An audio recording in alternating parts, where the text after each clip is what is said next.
ओम नमः शिवाय। सभी भक्तों को जय श्री राम।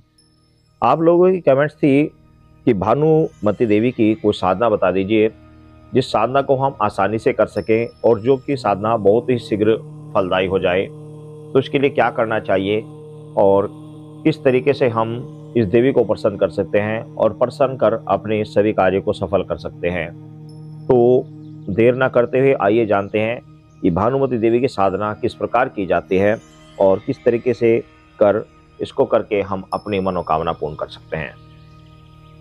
सर्वप्रथम आपको भानुमति देवी का आपने कोई फोटो या चित्र आपको नेट से आपको निकाल लेना है। उसको निकाल कर आप स्टूडियो में जाकर उस फोटो को बनवा लें। उसको आप अपने घर पर पूजा के स्थान पर आपने साइड में कोई एक स्थान दे देना है। उस स्थान पर आप कोई लाल वस्त्र बिछाकर उसके ऊपर इस फोटो को आपको रख लेना है।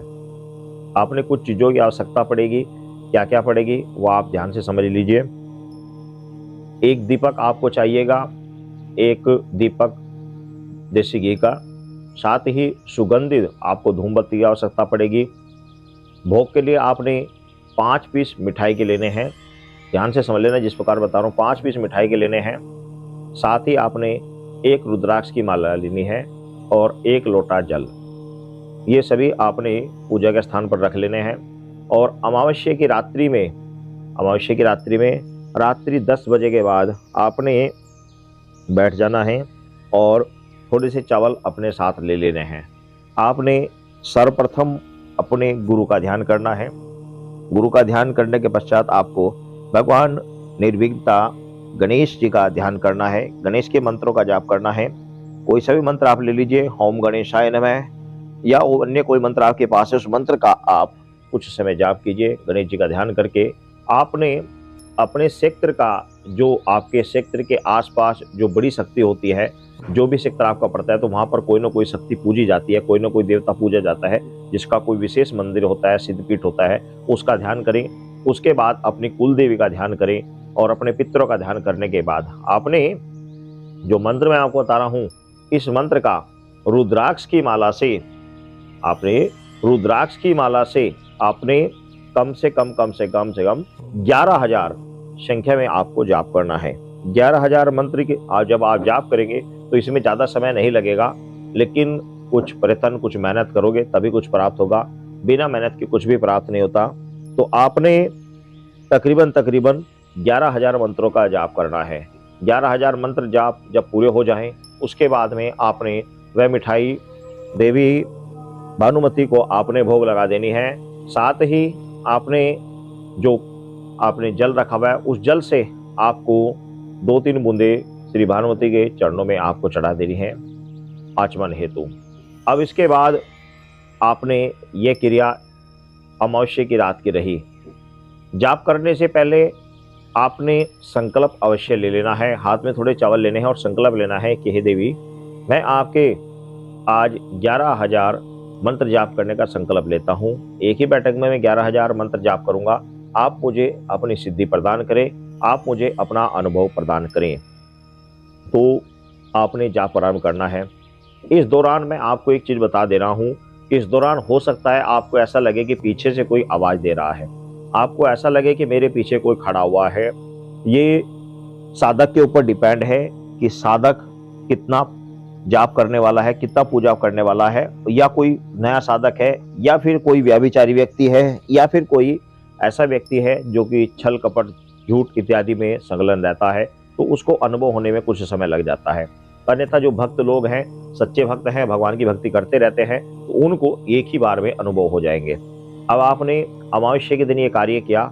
अगले दिन, अमावस्या से अगले दिन आपने कृष्ण पक्ष की पड़वा में आपने रात्रि में 10 बजे के बाद इसी प्रकार दीपक जलाना है। 5 पीस मिठाई रखने हैं। सेम प्रोसीजर ऐसे ही रहेगा। आपने जो हाथ में चावल लेकर संकल्प लेना था, वह संकल्प अब आप केवल और केवल 5,000 मंत्रों का ही लेंगे। इस बार संकल्प आप 5,000 मंत्रों का संकल्प लेकर आप जाप करेंगे। तो इस प्रकार आपने जाप करना है। दूसरे दिन आपने जाप करना है केवल और केवल 5,000 मंत्रों का। तो 5,000 मंत्र जब पूरे हो जाए, उसके बाद भोग लगाएं और भोग लगाने के बाद जल का आचमन दे। उसके बाद में पुनः आप अपना सो जाए। इसी तरह तीसरे दिन अमावस्या से दूसरे दिन, यानी कि जब तीसरा दिन आपका हो जाएगा तो तीसरे दिन रात्रि में आपने 10 बजे के बाद इसी प्रकार जाप करना है। इस बार आप 4000 मंत्रों का संकल्प लेंगे। फिर उससे अगले दिन 3000 मंत्रों का संकल्प लेंगे। उससे अगले दिन आप 2000 मंत्रों का संकल्प लेंगे। और लास्ट के दिन आपने 1000 मंत्रों का संकल्प नहीं लेना, 1000 मंत्र आपको 1000 आहुति देने का संकल्प लेना है। आपने लास्ट दिन, पहले दिन आपने 11000 मंत्र जाप किए, दूसरे दिन आपने 5000 किए, तीसरे दिन आपने 4000 किए, चौथे दिन आपने 3000 किए, फिर 2000 किए और फिर लास्ट में आपने 1000 मंत्रों की आहुति देनी है। तो 1000 मंत्रों की आप आहुति का संकल्प लेंगे। आपने आम की लकड़ी जला लेनी है और सामग्री को तैयार कर उसमें गूगल आदि इत्यादि सब मिलाकर देसी घी से सामग्री तैयार कर आपने 1000 मंत्रों से आहुति देनी है। इन 5 से 6 दिनों के अंदर आपको रात्रि में बहुत कुछ अनुभव होंगे।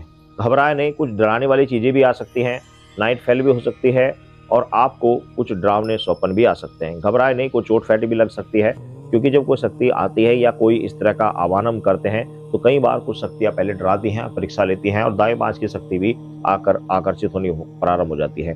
तो इन चीजों में ध्यान ना दे, आप निरंतर अपनी साधना में संलग्न रहे। तो आपको स्वप्न में आपसे वार्तालाप होगी, देवी आपके आकर आपसे बात करेगी।